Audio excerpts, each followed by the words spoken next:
ఉంటుంది అంటే ఇంకో మార్గం లేనప్పుడు ఏది మార్గమో అదే ధర్మం, అది దుర్మార్గం అయినా సరే. ఇంకో మార్గం లేదు అక్కడ. విపరీతంగా తాగి తాగి కుటుంబాన్ని మొత్తం నాశనం చేస్తున్న చివరి కన్న కూతురులను కూడా తాగిన స్థితిలో మానభంగానికి పూనుకునేటువంటి భర్తను భార్య చంపినట్టుగా పేపర్లో వచ్చిందండి. దాన్ని ఎలా ధర్మం అంటారండి మీరు? ఆమెను ఏం చేయమంటారు చెప్పండి? జీవితం అంతా నాశనం చేసుకోమంటారా?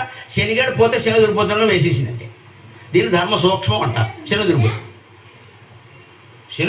అందుకే వితంతు నీ భర్త పోతే కూర్చోబెట్టి ఏమిటో 10వ రోజు వరకు నండి అందరూ కలుస్తూ ఉంటారు, ఆవిడ ఏడుస్తూ ఉంటుంది. 10వ రోజు అయితే అందరూ ఒక్కసారే కలుస్తారు, ఏదో బ్యాండ్ మేడల్లాగా.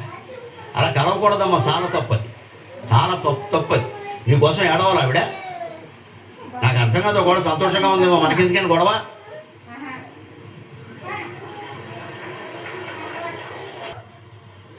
బతుకున్నంతకాలం మగాళ్ళ చేతుల్లో నానా యాతన పడ్డారని జబ్బర పట్టుకు విసిరేశారండి బయటికి. మా కళతో మేము చూసాం.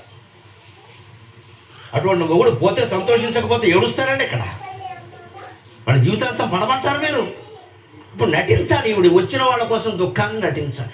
ఏమిటోనమ్మా చెప్పకుండా పోయారు, చెప్పకపోబట్టే పోయాడు. నీకు చెప్పి అనుమతి తీసుకుని పోతాడు ఇక్కడ. ఏదో అంటారు వాళ్ళు స్త్రీల పట్ల. వాళ్ళు అప్పటికే బాధపడుతున్నారు. మనం వెళ్దాం, 2 మాటలు చెప్దాం, వచ్చేద్దాం.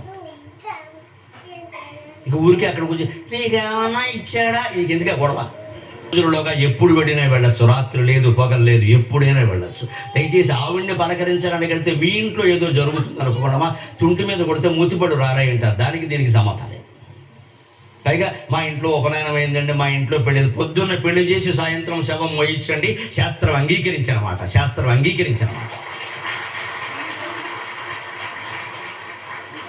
కోడలు నీళ్ళు వేసుకుంది, నువ్వు నీళ్ళు వేసుకుని నువ్వు పాలు వేసుకో. ఇక్కడ వంక పెట్టి మానేయడం. ఇవాళ మొత్తం పెద్ద యాతన అయిపోతుంది. విశాఖపట్నంలోనూ హైదరాబాద్లో కాదండి సమస్య. పల్లెటూరు వెళ్ళండి, మీకు తెలుస్తుంది.